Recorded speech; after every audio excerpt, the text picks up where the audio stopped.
All right, everyone, so we want to welcome you to the debut of EVPL's very own 𝐒𝐿. It is a mobile kitchen focused on providing food literacy. It ties in really nicely with our summer reading program, Reading is Delicious. So that is the main goal of this cart, where we can use it for a lot of different types of food education. So we're really excited to show it off to you here with this first video. Our goal is to share with you healthy ways to eat, ways to save time and money, reduce waste, and discover your inner chef, all while cooking for one person. My name is Helen. I'm Sierra. And nice to meet you this way. So our first episode is Rice is Nice. And we're in agreement that a grain-based diet can be nutritious, economical, and versatile. So while there are many grains out there, our recipes today will incorporate rice as its base. And did you know that rice is the staple food for more than half of the world's population? More than 3.5 billion people depend on rice for more than 20% of their daily calories. Add a protein and you can create a delicious and nutritious main dish pretty easily. So today we're going to show you how to make basic steamed white rice with a lid, in a pan with a lid on a burner, and we're going to make it very easy for you. So we'll get started. All right, so rice is something I cook all the time, and it can be really intimidating sometimes if you've ever tried to cook rice in a pan and had it get burned or get really mushy, and that is not a lot of fun. So we're going to show you a really foolproof method to cook rice simply, and you can use it in a lot of different kinds of dishes. So to start, we have our ½ cup of rice here that makes about 2 servings for one person, so perfect for a large meal or if you want to break it up and have some leftovers. So the first thing we're going to do that is optional is you can actually wash your rice. So washing rice gets rid of some of the extra starch and makes it taste a little bit cleaner. So if you want to do that step, it's not too bad. So we've got our rice here in our nice large pan. You can use a much smaller pan if you'd like, a little saucepan, that's fine. So we're just going to put the uncooked rice in there, and then you can actually just rinse it. The water will turn cloudy. You can gently massage a little bit and then just drain all the excess water, because you want to make sure you don't have too much extra water when you're cooking it so it doesn't get overcooked. That's exactly right. And a good rule of thumb to remember when you're cooking rice is to have half the amount of rice that you do water. So in other words, if we have a ½ cup of rice, we're going to use 1 cup of water. And that's a good ratio to remember. It's easy. You can easily increase as you need to, or decrease if you want to make a little bit less. Yep. Okay, so I'm just going to add a little bit of water here. So we've got that, and then just swish it a little bit. The water's going to get just a little bit cloudy here.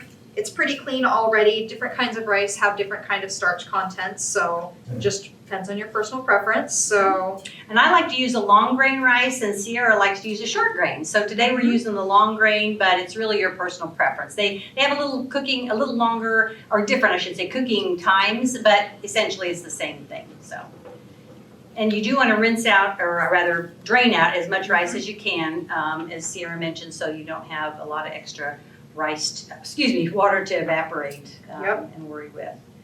And you can always do this in a separate bowl. I tend to prefer less pans to wash, so that's my go-to. And this is kind of an interesting technique, because when you think about rinsing something, you think about putting it in a sieve and maybe sprinkling the water over it. But with rice, you really need to soak it. So you kind of submerge the rice and then you pour off the water. That's going to have a much better effect than if you try to just rinse it like you would strawberries or something in a strainer. Yeah. All right. Okay. So if you're comfortable and done with how that goes and the water runs pretty clear, then you are good to go. So like Helen said, it's going to be 1/2 rice to your 2 times water. So if you've got your ½ cup of rice, we're going to do our 1 cup water here.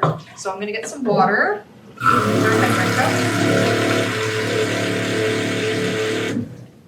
All right. And we're just going to add it to the pan, and then use a spoon to make sure it is fully submerged in the pan with none of the rice grains stuck to the side so they don't get cooked. Right, and that won't take too long there, and nice and even. Okay, so then you want to turn on your burner, and let's see here, so we're just going to do like a nice medium heat with the burner. Make sure you've got the lid on, because you want to cook it with the lid on. Absolutely. Ideally, if you have a lid, if it has a nice little steam vent, little hole built into it, that's great. If it doesn't, don't worry. While it's cooking, you may need to pop the lid just a little bit to let the bubbles escape with cooking so it doesn't overflow, but you should be good to go. So we're gonna just turn on our burner here to medium heat.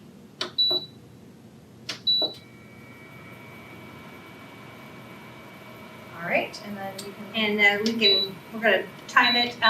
It depends on the pan, it depends on several other variables, but typically we've found that it takes about 15 minutes to cook your rice to a decent consistency. You don't want it too mushy, and al dente is a little crunchy. You don't want crunchy either, so about 15 to 20 minutes tends to work.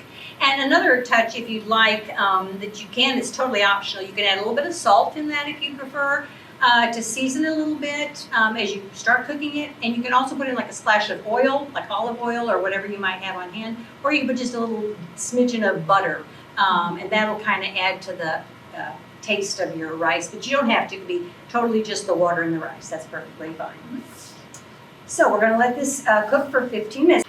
We'll have to bring it to a boil, and then you want to really lower your heat so that it cooks very slowly at that 15-minute time frame. Okay, so while our rice is cooking, we're going to give it about 15 minutes. We're going to monitor it carefully because, again, it depends on the size of your pan and a few other variables, how hot your your burner cooks, and so you might be done quicker or it might take longer. So you just want to let it cook until all the water has absorbed. So we're going to give our pan here about 15 minutes. So we'll be right back.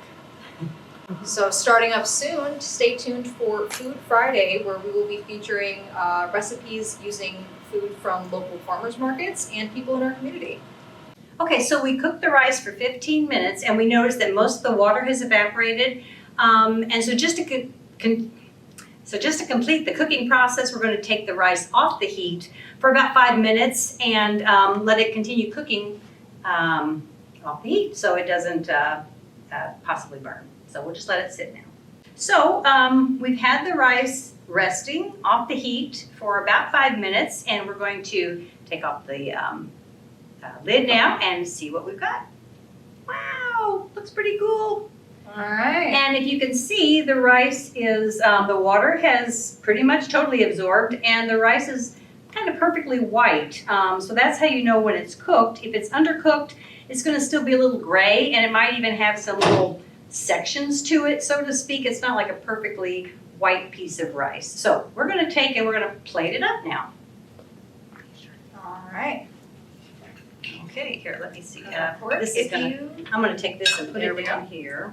If you want to hold the pan, I can put it on the plate. How about that? Oh, perfect. Yep.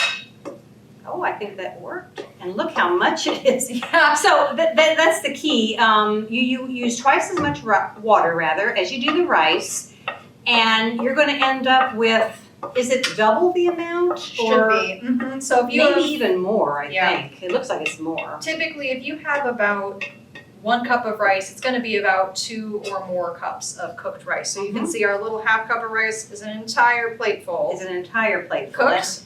As we said, yeah, so you just fluff it up a little bit there. And you can see here, we'll show you the pan. It's not scorched. It'll be really easy to clean. It's easy to clean. It didn't burn. It didn't stick. And if you rinse it off right away and clean it up right away, you won't have a problem with the annoying cleanup. So here we have our rice. So then now that we've shown you how to make rice for one, it's like, well, what do you do with plain rice? So we brought along some ideas here that you might be interested. Now, Sierra likes to embellish, so you let us know how you like to serve. Sure.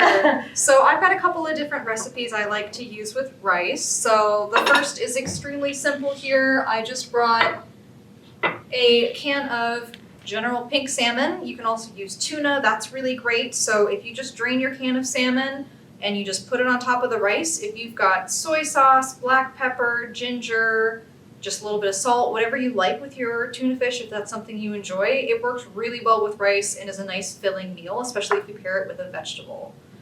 Another option I like to do as well is black beans and rice. This is a really big staple for a lot of cultures all around the world. So we just have a general can of black beans here. Same thing, if you just drain and rinse your black beans really well, you can microwave it if that's going to be easier for you. You can just put it right on top of the rice. And then another thing that you can top it with to make it extra easy is taco seasoning. They come pre-seasoned in little packets. You can get it with salt, without salt, whatever you prefer, and you can season to taste, and you've got a really filling meal that's gonna last you for a couple of days.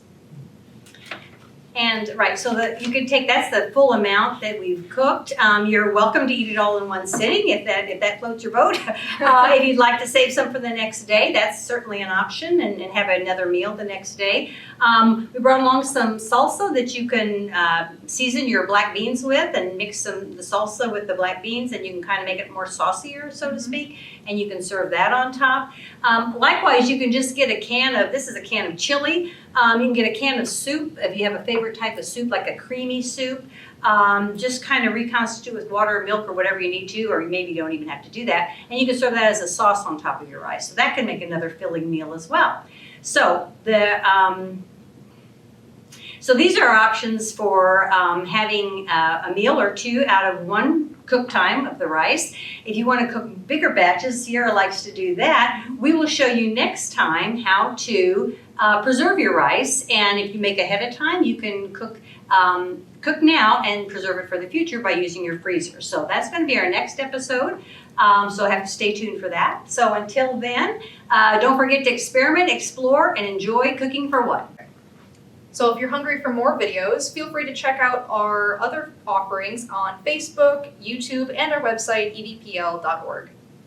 And don't forget all the many materials that we have in our libraries. Lots of cookbooks, cooking for one, and more. So please come and visit us and explore your inner chef.